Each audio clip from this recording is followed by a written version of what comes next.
135. And as Kelsey Ann Fung makes her way up, this is concerning solitary confinement. There is a companion bill that was heard in the House. Good morning. Thank you. Good morning, Madam Chair, members of the committee, Kelsey Ann Funk's committee staff.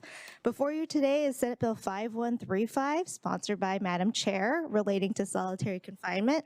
By way of background, DOC has policies governing restrictive housing, which is the practice of separating an incarcerated individual from the general population due to a significant safety risk to the person or others, which restricts their movements and privileges. Restrictive housing includes administrative segregation, which is the temporary removal of someone from the general population while a placement decision can be made, and maximum custody, which is DOC's highest security designation. Briefly, the bill has 5 main components. Please see the bill report for more detailed information. First, beginning July 1st, 2024, solitary confinement is prohibited in state correctional facilities and long-term private detention facilities, except in emergencies, medical isolation, and when the person voluntarily requests solitary confinement. There are specified requirements for each of these circumstances, including time limits, initial and ongoing medical care and mental health exams, and when transfer to a less restrictive or alternative setting must occur. Solitary confinement is when a person spends 20 hours or more per day alone in a cell or other holding or living space. Second, certain confinement conditions must be provided, like maximizing time spent outside the cell with activities and programming, and providing appropriate living conditions. Access to basic necessities and medical care may not be denied, and access to communication, reading materials, or personal hygiene items may not be denied unless directly necessary. A person may not be released from solitary directly to the community unless necessary, and discriminatory use of solitary is prohibited. Third, DOC must adopt policies and rules for staff training, hearing procedures, less restrictive interventions, and other matters. DOC must also post on their website monthly data on the use of solitary confinement. Long-term private detention facilities must implement policies based off of DOC's policies. Further, transition plans must be developed to move each person in solitary to a less restrictive intervention or other appropriate setting. If an individual has been in solitary for more than 120 days, the plan must be trauma-informed and culturally appropriate. Fourth, DOC must submit a one-time report to the governor and legislature that includes a staffing needs assessment and a capital facilities master plan to implement the bill, data on currently incarcerated individuals who are or have been in restrictive housing, and other information. Finally, cities and counties that operate a local jail must compile certain data on a monthly basis between August 1st, 2023 and July 31st, 2024 on the use of solitary confinement at each jail and submit it to the Washington Association of Sheriffs and Police Chiefs, or WASPC. Subject to appropriations, WASPC must compile and summarize the data and submit initial and final reports to the governor and legislature. A fiscal note was requested but has not been received yet, and I would be happy to answer any questions. Members have any questions for Kelsey? Thank you. You're off the hot seat. Thank you for the thorough briefing on that bill, Kelsey. You may wonder again why this bill, and I will say that I appreciate the committee listening to my points as well as the points you're going to hear from folks in testimony. But in 2020, I was proud to sponsor the bill to prohibit solitary confinement for our juvenile population. And in 2021, I presented Senate Bill 5413, which restricted the use of solitary confinement in state correctional facilities. And today I bring you Senate Bill 5135, again before you to have the same conversation.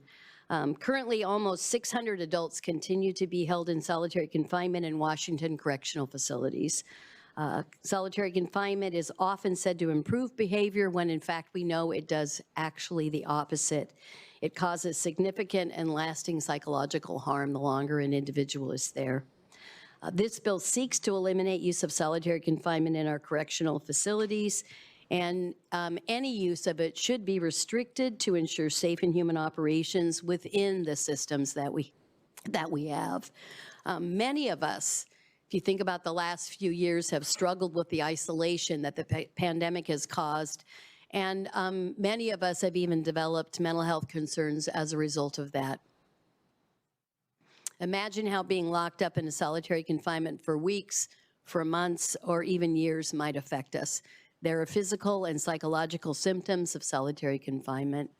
And I've never spent time inside solitary confinement, but I have visited solitary. I've also visited AMU, the admin, the SAG unit. It is not a place where one really can thrive. Self-harm and suicide are linked to solitary confinement, and a large percentage of all prison suicides occur among those who are in solitary. It's even more harmful with individuals with disabilities, and we know that they are there.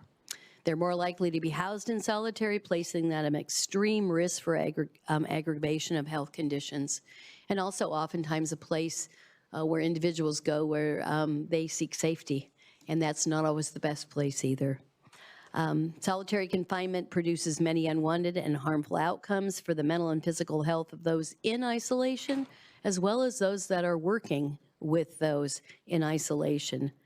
This bill does allow for incarcerated individual to voluntarily seek solitary confinement, but that the correctional facilities would be required to offer them less restrictive interventions. Sometimes if you go for safety, you're then bound by the rules within that, as opposed to being flexible based on what your need for solitary is and the level.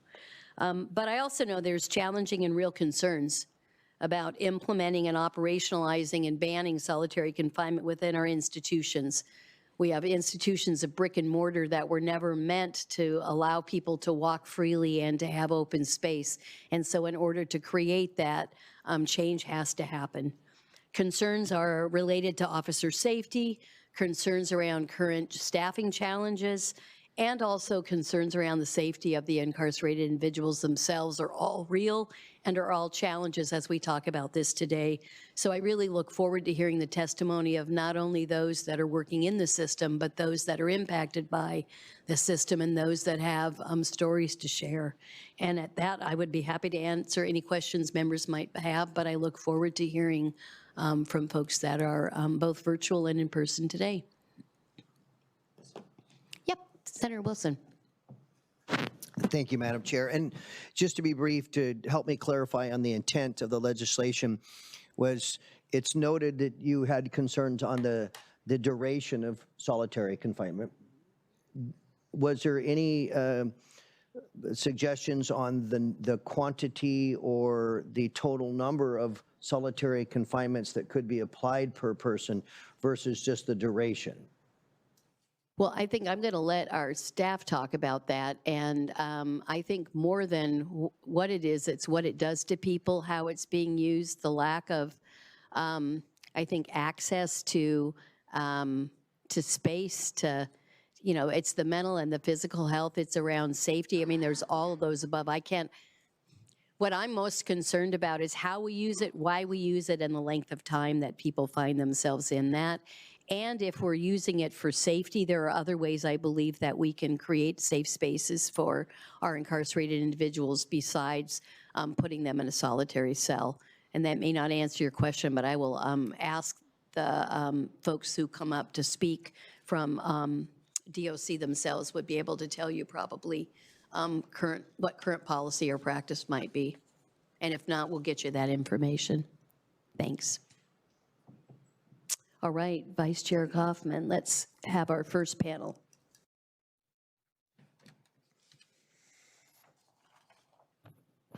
All right, thank you, Madam Chair. In our first panel, we do have in person Rachel Sievers and Anthony Blankenship, and via remote, we have Miriam Oliver.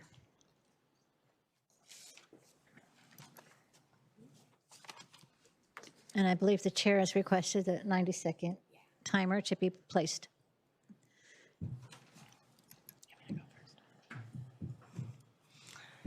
Go ahead, Rachel.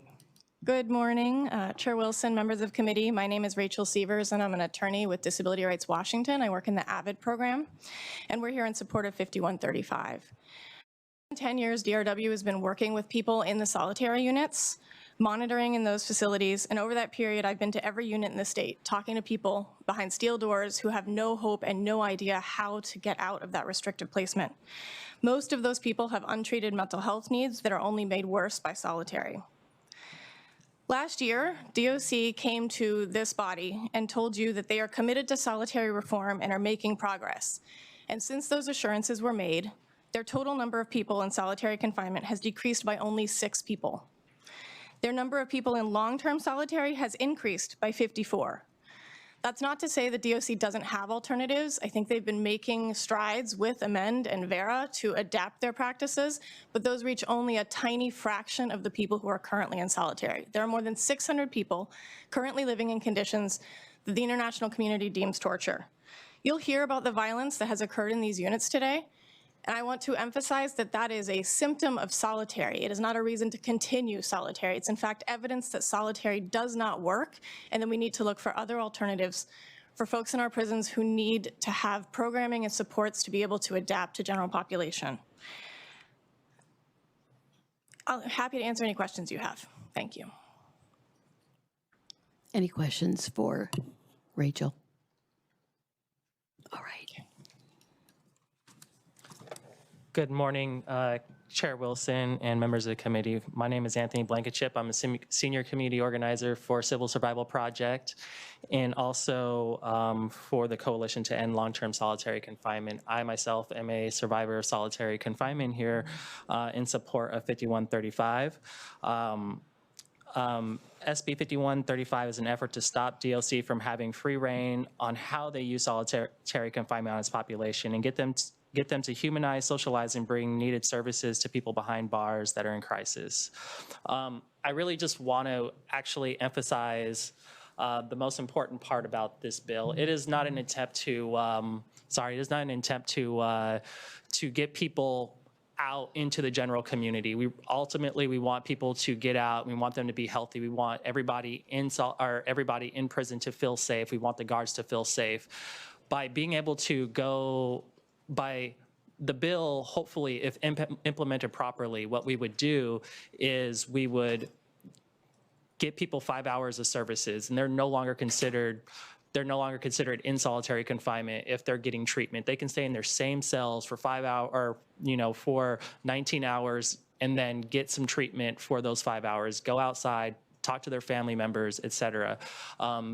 And while they're in solitary confinement, hopefully we can also get them additional services. And so you'll hear people, you'll hear talking about safety, of the guards. By hopefully getting people socialized, humanizing them, getting them the services that they need, and not sending them right out into the population to create more harm, but to actually, hopefully rehabilitate them. I think this can actually be implemented successfully. Happy to answer any questions that you all have. Thank you so much. Thanks so much. I appreciate your testimony. Any questions? Thanks. Thanks for being here. All right, next panel, please. Oh, we've got Miriam. Yeah, hi, Miriam. You're on. And if you're in gallery, you should be able to see the timer, so Thank you. Yes. Good morning. Thank you, Chair Claire Wilson and committee. For the record, my name is Miriam Oliver. After being tried as an adult at the age of 14, I first experienced solitary confinement at the age of 15, less than a week after being sentenced to 22 years to the Department of Corrections. I was sent to the whole segregation, seg for short, the dungeon. Those are just a few of the words that we have named solitary confinement as is referred to. The first time when I was there at 15, I was there for 20 days while I was being classified and isolated from the adult population while awaiting my transfer to JRA. As you can only imagine my mental state of being after being sentenced to a time incomprehensible to a child, let alone be in solitary confinement with my own ruminating thoughts of hopelessness, despair, and suicide. Even as an adult, when I went into solitary confinement, I found myself with these same ruminating thoughts, unable to eat, sleep, and to be quite honest, be able to find and believe that there was hope for myself, life, or humanity. When you are in prison, You are already placed in solitary confinement, away from your family, friends, and community, stripped down physically, and also your rights and dignity and well-being and how you are treated and talked to while you're in segregation. Then to compound matters worse, when you are placed in prison inside of a prison. I'm not just speaking upon the physical sense of prison. I know that Chair Committee Claire just spoke about Wilson, about the mental state of being, because solitary confinement should be synonymous to the mental prison of trauma and how that only exacerbates somebody's whole well-being. When I came out of segregation, every time it was a major setback to my journey of healing, building, and creating the very person you see here today speaking to you. Miriam, I hate to do this because you're telling such an incredible story, and I'm wondering if you would be willing to send an email and share some of your thinking. And I would be more than happy to pass it on to committee members because it's critically important. This is the worst part about being a chair. When you see all these people looking at you in the room saying the light just turned red. So I am going to say thank you for coming on and signing up, and please, please, please forward your story. And we'll make sure that we take that into account as we're considering this bill today. Thank you. Thank you. Yes. That's the worst part, I just have to tell you. Chair Kaufman, Okay, Vice thank Chair you, Madam Kaufman. Chair. The next panel that we have is in person, Cheryl Strange, accompanied with Sean Murphy and Melina Thompson. And I do believe that Secretary Strange is going to be the speaker of the group, but the other members are here with her from DOC in case there are questions that we might have that y'all might be able to answer. So take it away. Thank you. Good morning, Madam Chair, members of the committee. For the record, my name is Cheryl Strange, and I am the Secretary of the Washington State Department of Corrections. I'm here with Deputy Secretary Sean Murphy and Executive Policy Director Melina Thompson. The use of solitary confinement is a serious matter, and the science is clear. Long periods of isolation are harmful. I am proposing a plan to eliminate 90% of solitary confinement in 5 years. I am committing the department to putting that plan in place. To get us there, we need significant funding and sufficient time to make the necessary changes in our facilities and our programs so that we can manage prisons safely. We must all work together to find a way to protect vulnerable individuals and the general DOC population from extremely violent individuals. The bill, as written, diminishes our ability to keep both incarcerated individuals and our employees safe. This bill would require dangerous prisoners or those highly vulnerable to be released before it is safe to do so. Regulating conditions of confinement should be focused on identifying a certain amount of daily out-of-cell time, increased social interaction, and providing appropriate treatment and programming. It has taken 40 years to build the correctional system that currently exists. The Department of Corrections opened its first intensive management unit in June of 1984. The system was built for maximum control, security, and safety. 40 years ago, our facilities were not built with the thought of how restrictive housing impacts the individual's physical and emotional well-being.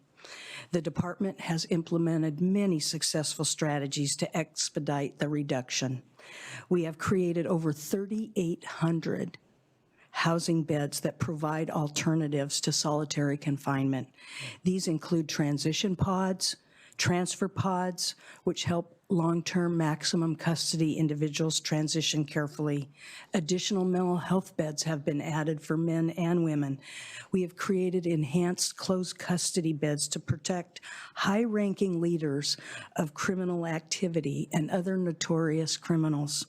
We have also added safe harbor beds for vulnerable individuals leaving their criminal affiliation and are at serious risk of harm. We have reduced the number of individuals in restrictive housing from 950 in 2018 to less than 629 today. In max custody alone, that number has decreased from 410 in 2008 to 242. That is a 40% reduction as a result of policy and operational changes. People in restrictive housing are now routinely screened for other settings to decrease time. We have expanded access to education services provided by community colleges in these settings. We have increased access to cognitive behavioral health therapies. We are distributing tablets, electronic tablets, to individuals in this max custody so that they can communicate with friends and families, have access to books, videos, music. We are expanding recreation spaces. We are also redistributing staff. I have directed our leadership team to mobilize efforts to institute this 5-year plan. We simply need the resources, the time, and the latitude to bring this to fruition. In closing, I thank you, Madam Chair, and members of this committee for your time. The department will be offering language to this bill, and we look forward to working with you and your staff on this critical issue. And I'll stop there if there's any questions. Any questions by members?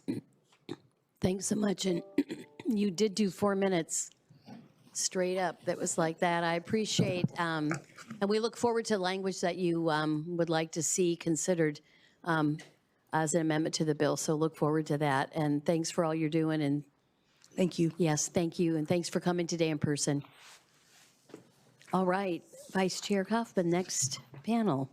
Next panel, we have 2 in person, Brenda Wiest and Serena Davis, and 1 via remote, Jeffrey Rude. I apologize in advance. I think our folks are on a 2-minute testimony, but I'll talk fast. You're good, okay. Okay. Here we go, and we'll give you a shot, 90 seconds, see if you can speak, Brenda, go for it. All right. Good morning, Chair Wilson and members of the committee. For the record, my name is Brenda Wiest. I'm Vice President and Legislative Director of Teamsters Local 117. I'm testifying opposed to Senate Bill 5135. The bill's current requirements for vulnerable people and requirements for data collection by the agency make sense. Unfortunately, we believe the rest of the bill is already in policy or completely unworkable. The agency is experiencing an extreme staffing crisis. The union has been compiling data related to overtime and post vacancies. At just 6 of the 11 institutions in the period between October of 21 and July of 22, our members worked a total of 14,800 hours of mandatory overtime. At those same institutions, they worked 94,000 hours of voluntary overtime. At just one of the institutions during that time, over 885 posts were vacant. Adding additional units or programming will require huge financial investments before any changes can be required. The policies related to time limits in segregation or restricted housing will put staff and incarcerated individuals at risk. New York State passed legislation similar to HB 1087 and Senate Bill 5135. Despite the population within the system being 25% lower, the number of assaults on fellow incarcerated individuals went up by 350. During the same time period, there were also 300 additional assaults on staff. The same law was passed in California, but Governor Newsom vetoed it, citing concerns over safety. We agree there are changes that could be made to the agency's policies, and we are ready to work with stakeholders in the agency to identify solutions. 5135 in its current form creates more problems than it solves. And just the last thing I would say is next week we will mark the 11th year anniversary since Officer Jamie Bindle was murdered at her post at Monroe Corrections Center. The threats to staff are real, and the harms are extraordinary for our members and the trauma that they go through. Thank you. Thanks for being here today. Go ahead. All right, thank you. Good afternoon, Chair, or excuse me, good morning, Chair, members of this committee. My name is Serena Davis. I'm the Director of Corrections and Law Enforcement for Teamsters 117. Prior to this position, I also was a sergeant in the IMU at Washington Correction Center. I am opposed to the Senate bill as it pertains to the vulnerable and many of the sections of the Senate bill that pertains to the vulnerable individuals are current in policy and practice. We agree that vulnerable people need access to specialized units and staffing. Unfortunately, the department does not have enough staff to adequately staff those units. Additionally, the institutions do not have the physical infrastructure necessary to provide all the options for less restrictive options. The lack of facility means options for less restrictive options. That means mental health assessments may not be conducted in a private area. The staff shortages mean that staff are not available to escort individuals to another location. Unfortunately, the bill does not address issues related to those individual affiliations with gang, persons with a history of escapes, and those that have history of assaults on members and other incarcerated individuals. In these cases, it is not practical to limit the number of days a person may serve in restrictive housing. There are yard areas for those incarcerated individuals who want to go out to yard, shower, or use the phone. In order to add other programming, the legislature must fund additional FTEs. The current staffing model can only support access to what it is required. Providing access to more outdoor time would be good for individuals, but the physical layouts of each institution will require substantial capital investments. Finally, it's important to understand that staff endure significant and verbal assaults from individuals inside the institution. When I was a sergeant at So Washington what I'm going to do is the red light went on. And so what I'm going to ask you to do also, because it looks like you've got some comments, would love to have you submit your comments to committee so that we get the full breadth and depth. Especially, important to hear from individuals with life experience, not only incarcerated, but those that have been working in the institutions as well, and appreciate your time and appreciate the information. Would ask that you send them our way. Okay? Thank you. Awesome. Thanks so much. Next panel. We've got, excuse me, Jeffrey. Good morning, Madam Chair and members of the committee. For the record, my name is Jeffrey Rude, and I have worked for the Department of Corrections for over 27 years. I am a classification counselor at Airway Heights Corrections Center. In 2020, August of 2020, I was assaulted by Kyle Payment. Prior to my assault, he should have been placed in segregation for serious misbehaviors, but the decision was made not to place him in SMU. My assault happened as I was standing at my desk working on a case plan when this person came quickly into my office, around my desk, and began assaulting me. His first punch hit me just above my left eye, causing me to hit the wall behind me and bounce off it. The next thing I remember, I was out of the office. I suffered a severe concussion and was diagnosed with a traumatic brain injury. Because of these injuries, I am again out of my position and am waiting further treatment so I can return. This person has committed over 30 assaults on staff in his time in prison. He has shown that he cannot be managed at a lower custody level, such as general population. This bill would release him and others with similar behaviors from solitary confinement, thus creating an unsafe environment for staff and other IIs. I agree we need reform, necessary treatment, and proper medication to help the mentally ill. However, this bill is not the answer for those classified as highly violent individuals. Without solitary confinement, segregation, and max custody, more staff will suffer similar and possibly more severe injuries as me. I, for one, do not want to see that happen. I want to see safer prisons for all. This is just not it. Thank you so much, Jeffrey, for coming and sharing your story today, and appreciate it. Thanks for being here. Vice Chair. Thank you. Thank you, Madam Chair. In the next panel, we have one in person, Dr. Caitlin Robertson, and two remote, Quest Joliffe and Michaela Romero. So we will start first with Caitlin, and then we'll go to the remote folks.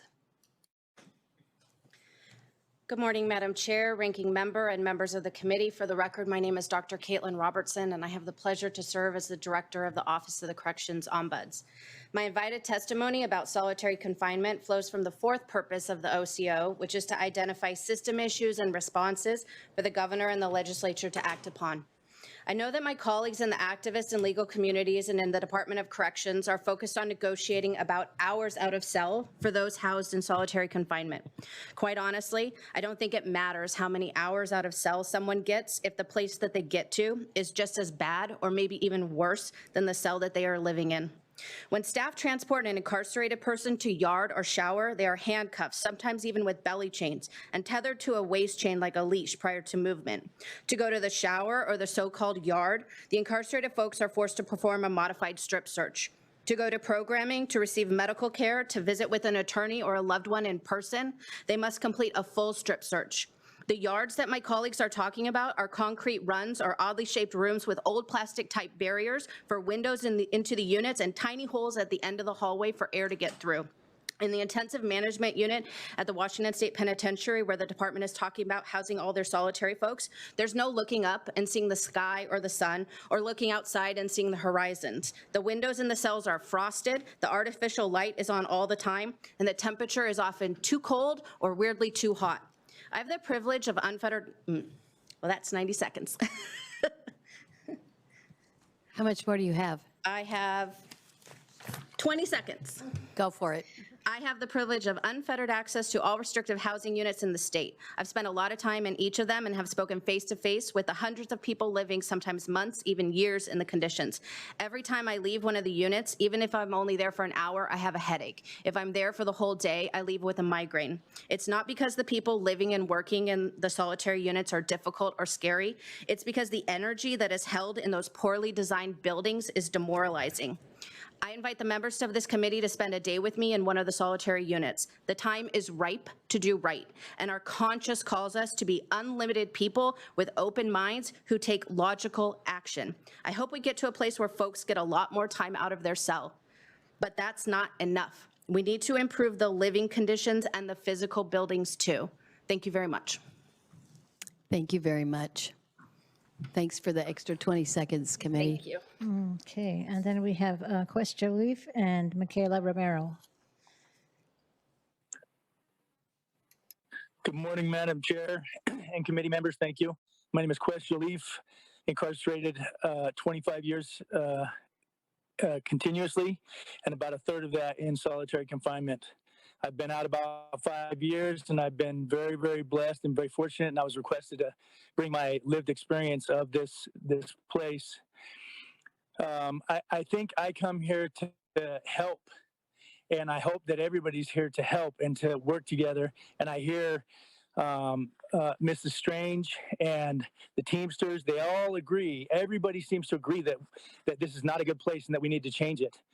And I think that all this bill does, there's a misconception that this bill is going to let everybody go, and that isn't the way the bill is designed. The bill is still designed to use the existing housing, utilize the staff that we currently have. We're down 25% in population. That means there should be extra staff. I understand that we're having some hiring shortages, but that still allows some level of staff to be available to implement this bill. That's the biggest thing, is questions for each other. How are we going to do this? There shouldn't be excuses about why we would ever keep doing something that makes a human more savage, more animal. I've watched it, I've lived it, and I struggle with it myself. I think that we can do things differently and better, and this bill actually gets us there. It doesn't release people. We all want people to be safe. My brother was a police officer until he died last year. I believe in corrections and the process, but we can always get better at what we're doing. Madam Chair and committee members, thank you. Thank you so much for your testimony today, Quest. Thank you so much. Next up, we have Michaela. Thank you, Madam Chair and Senate Committee. For the record, my name is Michaela Romero. After 2 years with no infractions, last June, my fiance was moved to solitary on administrative segregation for more than 90 days. After an investigation, he ultimately received no infraction. While he qualified for minimum, where he could focus on his approaching release and reentry, he was not released from solitary and was instead assigned a maximum program, listed for out-of-state placement, and transferred to a more restrictive solitary unit, all without infraction. DFC says that much of this bill is already at the forefront of their procedures, but if that's the case, they should have no objection to seeing the passing of legislation that confirms those practices and creates enforceable policy. Currently, specific to my family and others I know, they aren't following their own custody scoring system procedures for housing placement. This bill would restrict people like my fiance being held now for 7 months in solitary without infraction since fall 2020. DOC believes that our society can excuse the torturous conditions because it was reserved for the worst and most dangerous, that they deserve to be treated as lesser than humans, then slap those labels on whoever they choose to cast away without cause, including the mentally ill. They say if they behave, they won't be subject to these practices, and yet my fiance has completed and upheld everything that they have asked, and still he sits indefinitely in solitary with no infraction. I urge you to move this bill forward for our communities, for our families, for the incarcerated, and to consider how this will reduce future victims by focusing on building people up and not breaking them down. Progress must begin somewhere, and it must start now. I'm available for any questions and would like to share the perspective of the damages caused by abuse of solitary confinement. Thank you. Thank you so much. Right on time, too. Appreciate that. All right, let's go forth. Vice Chair Kaufman, next panel. Thank you, Madam Chair. Our next panel, they are all remote. It is Patricia Morales, Gabriel Escalante, and Cheryl Green.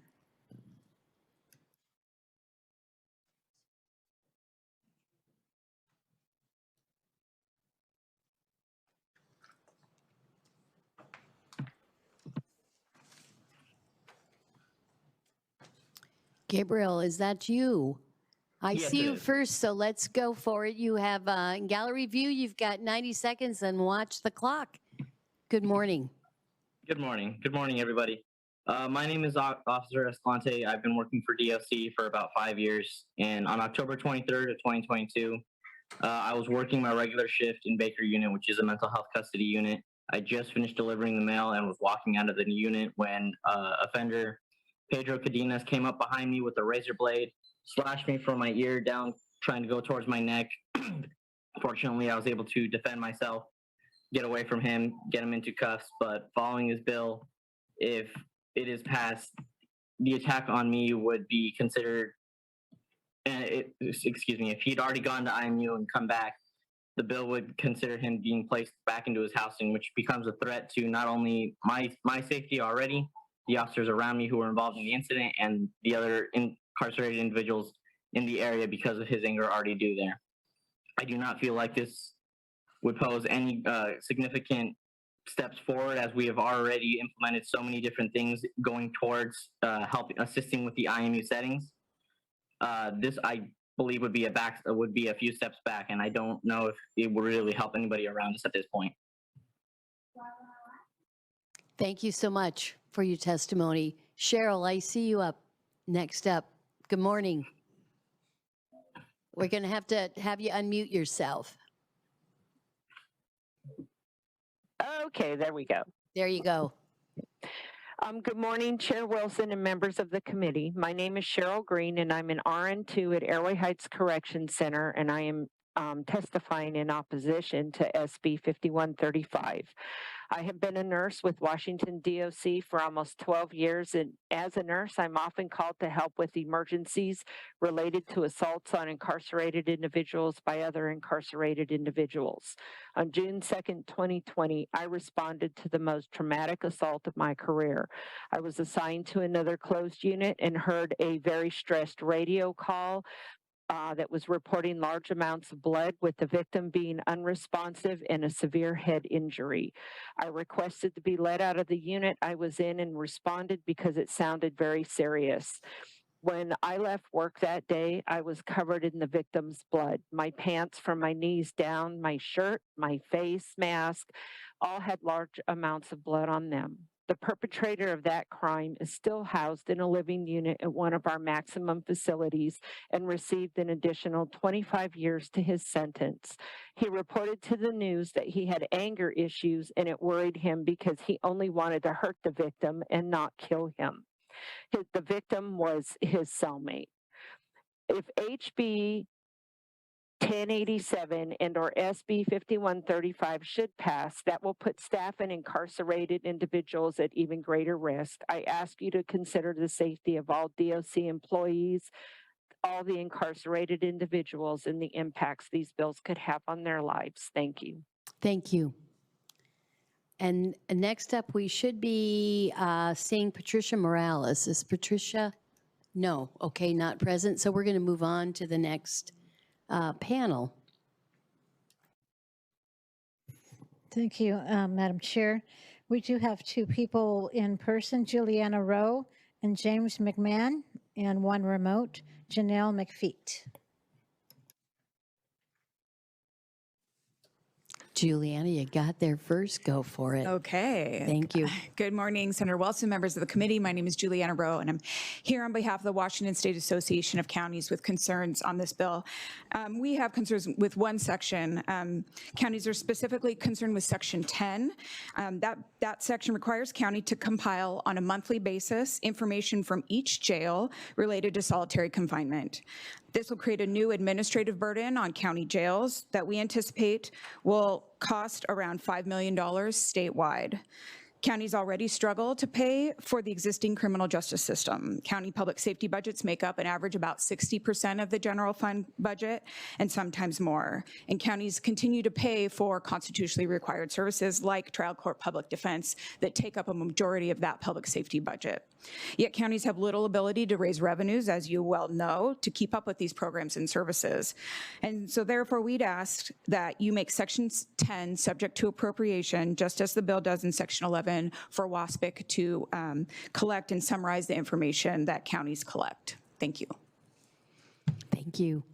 James. Thank you, Madam Chair, and good morning. I'm James McMahon, Policy Director with the Association of Sheriffs and Police Chiefs, and similar to Ms. Rowe, talk about the little discussed provisions of this bill, county jails. Most of the conversation is related to the Department of Corrections, but if you'll notice, sections 10 and 11 of the bill have requirements on jails. I will say that we're appreciative that most of that language reflects an agreement that we reached on similar proposals last year, with one exception. The definitions in section 11 don't reflect the language that I believe were part of that discussion. You'll notice that section 11 uses the term, it appropriately couches solitary confinement as a broader category of subcategories. Disciplinary segregation, administrative segregation, and protective custody. Those are terms that are used in virtually every county jail's policy, and we think that we should define those so that you all get good, objective, uniform data there. Madam Chair, you have in your inbox an email that provides those definitions. I will also second Ms. Rowe's suggestion that section 10 also be subject to the amounts appropriated for that purpose. Thank you both, and I did receive the email, and we'll be checking those things out as we move this bill in discussion and move it forward. So, and I'm assuming you sent the same information to the prime sponsor in the other chamber. Yes, ma'am. Thank you very much. Thank you. Thanks so much for being here. And then we've got in a remote Janelle McFeet, who is the new executive director of the Washington Statewide Reentry Council, and nice to meet you for the first time in person. Welcome. Thank you. Thank you so much, Chair Wilson and members of the committee, for listening to testimony on this important human rights issue today. My name is Janelle McFeet. I am the new executive director for the Washington State Reentry Council. I believe this is my 14th day. Although I may not be new to this position, I am not new to reentry or inhumane practices. Solitary confinement that lasts more than 15 days now is recognized by the United Nations as torture. Torture should never be a solution for people who are struggling with mental health issues, as those issues only increase when released, along with suicide rates for those that experience confinement. Recent studies show people released from solitary confinement have higher recidivism rates and are more likely to commit a violent offense. The Reentry Council looks at policy through an equity lens in an effort to institutionalize humane treatment. 95% of incarcerated people come back home to their respective communities, and we should therefore want them to be healed after leaving prison or jail. For the last 13 years, and last 22 years in reentry, I worked for the Port Campbell Slalom Tribe as a strategic planner and program manager for the Welcome Home program, a nationally recognized reentry program that focuses on human dignity models. We followed global best practices, infusing the Nelson Mandela rules into our work with incarcerated individuals, and we were able to reduce our recidivism rate with our target population by 80%. I note this because statewide and beyond our current punitive models do not work towards reducing recidivism. I just have one more sentence. As a trauma-informed trainer and restorative practitioner, I believe there's a better way. We need a radical transformation in the use of solitary confinement here in Washington State, especially because our Black, Hispanic, and Native populations are being affected disproportionately when it comes to confinement. So I'm here today to support policy that works to end solitary confinement. Thank you so much for having me. And thanks for speaking your last 20 seconds. I appreciate that. Nice to meet you, and we will, I'm certain, see you in person at some point in time. Thanks so much. One less panel on this bill. Thank you, Madam Chair. We have two remote, David Shirley and Luke Boudreau. I see David, you're up. Good morning. Good morning. My name is David Shirley, survivor of the torture chamber, aka solitary confinement, as we know it. After serving a 25-year sentence and living amongst citizens that have never been to prison, I've watched as they function in society. At times I feel lost. Now you might ask, it's simple. Solitary has made me feel uncomfortable around people due to its solitary's isolation from people both physically and verbally. I've served many years in solitary confinement, many of those years on investigation. I'd say about 90% of those I was found innocent of the charges. However, each time on investigation, I was there for at least 90 days, which would add up to too many years of solitary confinement time, constantly breaking down my ability to effectively communicate with members of society, to include conversations with family members, co-workers, relationships, and so on. Solitary confinement breaks down the human spirit by falsely detaining guys like me for months and months at a time, years, by vindictive staff members, cold showers at times, cold meals, lack of human contact and social networking, lack of emotional support by medical staff, family, friends, etc., which after a while makes you feel less than human, etc. So end it. Thank you very much. And you know you are our wrap-up speaker, so well, what a great way to end the testimony by saying end it. That's what I heard you say. So thanks for being here today, David. And with that, we did have one other person who signed in to testify remotely who was not in the ethers. So we will close this hearing on Senate Bill 5135 on solitary confinement. And I will ask Allison Mendiola to make her way up. And we are going to get a briefing on Senate Bill 5230.